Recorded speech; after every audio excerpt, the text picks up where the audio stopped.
வணக்கம். இது நம்ம கிச்சனில் நம்ம இன்றைக்கி வந்து வெங்காயம் வடாம் போடலான் இருக்கோம். அதுக்கு இந்த வெங்கம் இந்த அளவு மாவு எடுத்துட்டுருக்கேன். முக்காலுக்கும் கீழே அரைக்கும் மேலே இது 2 பங்கு ஜலம் விட்டுண்டா போதும். இதுக்கு மாவோட மெஷர்மெண்ட் என்னங்கிறத நான் சொல்கிறேன். அதுக்கு முன்னாடி 2 பங்கு ஜலம் எடுத்துக்க சொன்னேன் இல்லையா, அதில் 1 பங்கு ஜலத்தை இப்போ இதை எடுத்துட்டுருக்கேன். இதை இப்போ இதில் இந்த பாத்திரத்தில் இந்த அடி கனமான இதில் இப்போ விட்டுன்னு விடலாம். இப்போ இதில் இதுக்கு தேவையான அளவுக்கு நான் இதில் எலுமிச்சம்பழம், பச்சை மிளகாய், உப்பு இது எல்லாத்தையும் போட்டு அரைச்சின்ட்டேன்.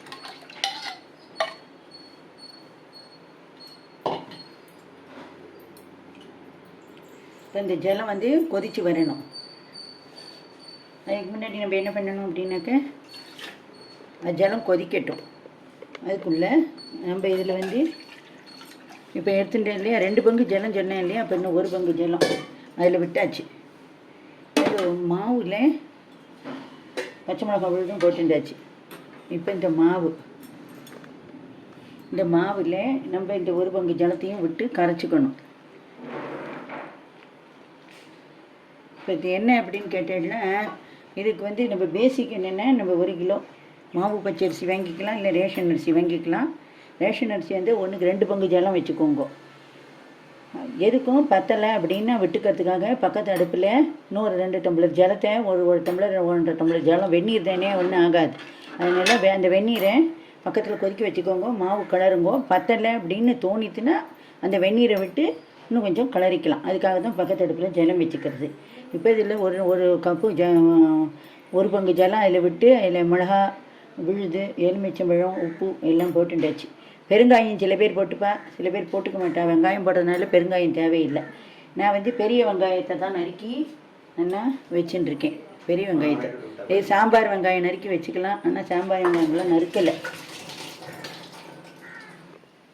இப்போ நம்மளோட வெங்காய வடத்துக்கான ஜலம் கொதிக்கிறது.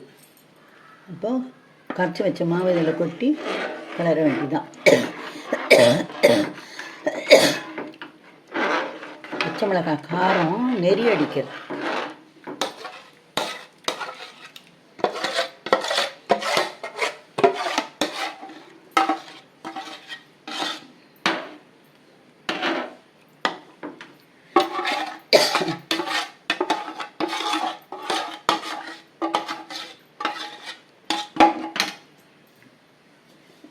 இந்த ஏனத்தில் இருக்கிறதையும் நல்லா கைனால் வச்சு விட்டுற வேண்டியதுதான். இதுதான் பேசிக். அதாவது கட்டை விடாம், நீட்டை விடாம்,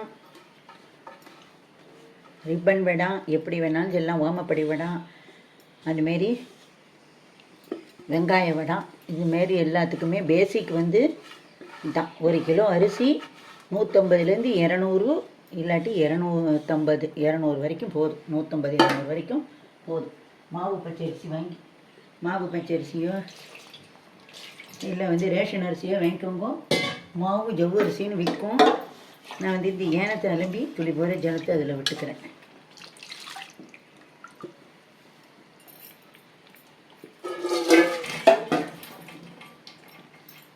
விட்டுண்டு இது நல்லா கிளற வேண்டியதுதான். பெருங்காயம் சில பேர் பெருங்காய ஜலம் விடுவா. நான் விடலை. ஏன்னா வெங்காயம் போடுறதுனால பெருங்காய ஜலம் அதை டாமினேட் பண்ணிடும். அதனால் ஒன்று இந்த இது விடணும், இல்லைன்னா அது விடணும். ஆனால் அந்த பெருங்காயம் போட்ட எசன்ஸ் நமக்கு தெரியும். அப்படி தெரியலன்னா கூட நம்ம ஹெல்த்துக்கு அதோடைய பெனிஃபிட் கிடைக்காமலாம் இருக்காது.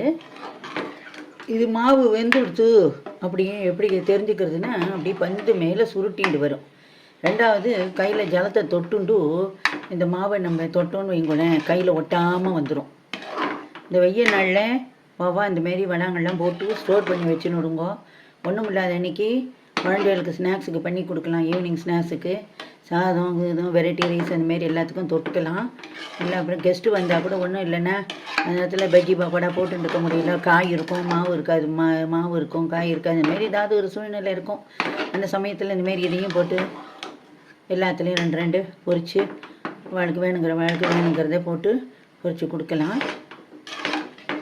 சேல்ஸ் பண்ணணும் அப்படின்னு நினைக்கிறவா இதே மெத்தடில் பெரிய குவான்டிட்டியில் ஒரு ஆளை போட்டுண்டு கலரி சேல்ஸும் பண்ணலாம்.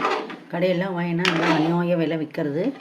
இது ஒன்றுக்கு 4 பங்கு விலை விற்கிறது. இது நம்மளே பண்ணினோம்னா நிறைய நாளைக்கும் வச்சுக்கலாம். தாராளமாக எல்லாருக்கும் பொரித்து போடலாம், வந்தவாளுக்கும் கொடுக்கலாம், நம்மளும் ஆற்றுக்கு யூஸுக்கு வச்சுக்கலாம். பாருங்க, கொஞ்சம் தான் போட்டோம். இதுவே எவ்வளோ வந்துட்டு. சாம்பார் வெங்காயம் போடுறவா போடலாம், பெரிய வெங்காயம் போடுறவா போடலாம். நான் இன்றைக்கி பெரிய வெங்காயம் தான் நறுக்கி வச்சுருக்கேன். இதுலேயே வெஜிடபிள்ஸ் போடுறதுனாலும் போடலாம். வெங்காயம் வெஜிடபிள்ஸ் கலந்தும் போடலாம், வெங்காயம் இல்லாமல் வெறும் வெஜிடபிள்ஸும் போடலாம்.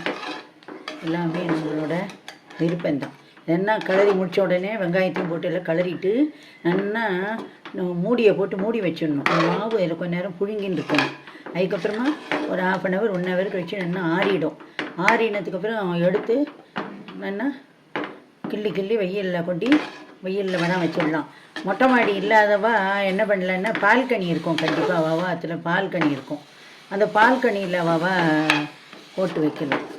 டெய்லி கொஞ்சம் கொஞ்சமாக போட்டு வைக்கலாம். யங்ஸ்டர்ஸாக இருக்கிறவா அவளால் மொத்தமாக கலர முடியாது. ஒவ்வொரு டம்ளராக அதுமாரி சின்ன கப்பில் கிளறி அவளுக்கு ட்ரைனிங் எடுத்துட்ட மாரியும் ஆச்சு, ஆற்றுக்கு வடம் போட்ட மாரியும் ஆச்சு. அதுமாரி அவளும் யூஸ் பண்ணிக்கலாம். கிளறி அந்தமாரி யூஸ் பண்ணலாம். இப்போ பார்த்தெல்லாம் எவ்வளோ நீர்க்க இருந்தது, இப்போ எப்படி வருது பாருங்க, திரண்டுண்டு. இன்னும் கூட திரண்டு வரணும். மாவு வேகணும். பளபளன்னு ஷைனிங்காக வரும் மாவு.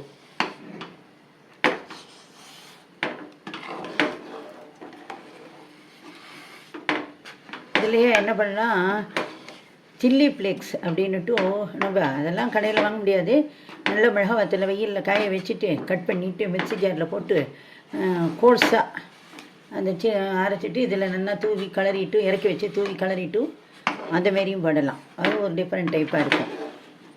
இதுலேயே ஓமம் போடலாம், ஜீரகம் போடலாம், நம்ம விருப்பம்தான். இப்போ மாவு வெந்துத்தான்ட்டு கையில் ஜலத்தை தொட்டு பார்க்கலாம். மாவு நல்லா வெந்துத்து. நான் இப்போ அடுப்பை ஆஃப் பண்ணிட்டேன். இப்போ நான் வச்சுருக்கிற வெங்காயத்தை இதில் போடுறேன். நல்லா 2 பெரிய வெங்காயம் அளவுக்கு நான் நறுக்கினேன். இன்னும் கூட நறுக்கி போடுறதுன்னா போடலாம். இப்போ நல்லா வெங்காய கட்டர்லாம் இருக்குது. இல்லை அப்படின்னா மிக்சியில் போட்டு நல்லா அந்த மிக்சி ஜாரோட நிறைய எக்ஸ்ட்ரா ஃபிட்டிங்லாம் கொடுக்குறா. வெங்காயம் நறுக்கிறதுக்கு, கறிகாய் நறுக்கிறதுக்கு, டிசைனாக காய்கறி நறுக்க, ஜூஸ் இருக்குன்ட்டு, அப்புறம் சப்பாத்தி மாவு பிசையன்னுட்டு அந்தமாரி அதில் போட்டு நறுக்கினுடலாம். இப்போது இதை நல்லா எடுத்து இதை நான் நல்லா ஏர் டைட்டாக மூடி வைக்க போகிறேன். இதுமாரி ஏர் டைட்டாக மூடி வச்சிட்டோம்னா மாவு இதுக்குள்ளேயே புழுங்கிட்டு கிடக்கும். புழுங்கின்னா நல்லா வெந்துண்டு இருக்கும். அந்த நல்லா இருக்கும். ஆறினதுக்கு அப்புறம் நம்ம கைனால் நல்லா இழுத்து பிசைஞ்சிட்டு அப்புறம் ஜலத்தை தொட்டு இழுத்து பிசைஞ்சிட்டு மாடியில் போய் கிள்ளி வச்சுட்டு வந்துடலாம். நல்லா ஆறட்டும், பார்க்கலாம்.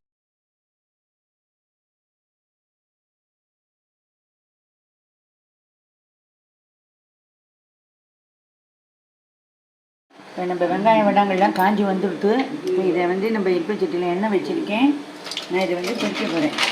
இப்போ எண்ணெய் நல்லா காஞ்சிட்டு கொஞ்சமாக போட்டு பொரிச்சு எடுக்கலாம். எப்படி பொரிஞ்சு நல்லா வீசி பொரிஞ்சு வருதுன்னு பாருங்க.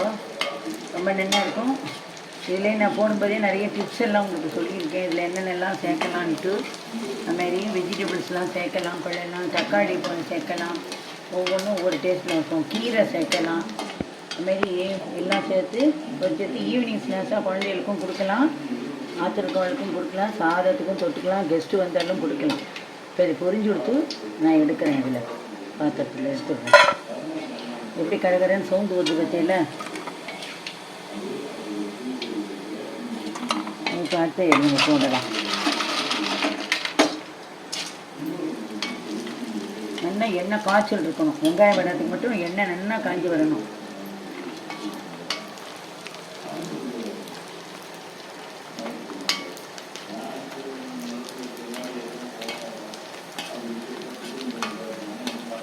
திருப்பி விட்டுட்டே இருக்கணும். இல்லைன்னா ஒரு சைடாக தீய ஆரம்பிச்சிடும். இதுமாதிரி திருப்பி விட்டுட்டே இருக்கணும்.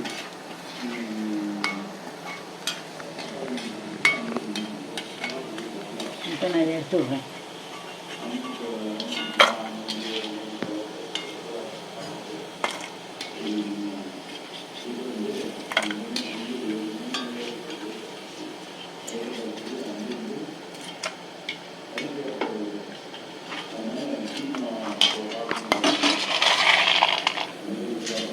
இதேமாரி நீங்களும் பண்ணி பாருங்க.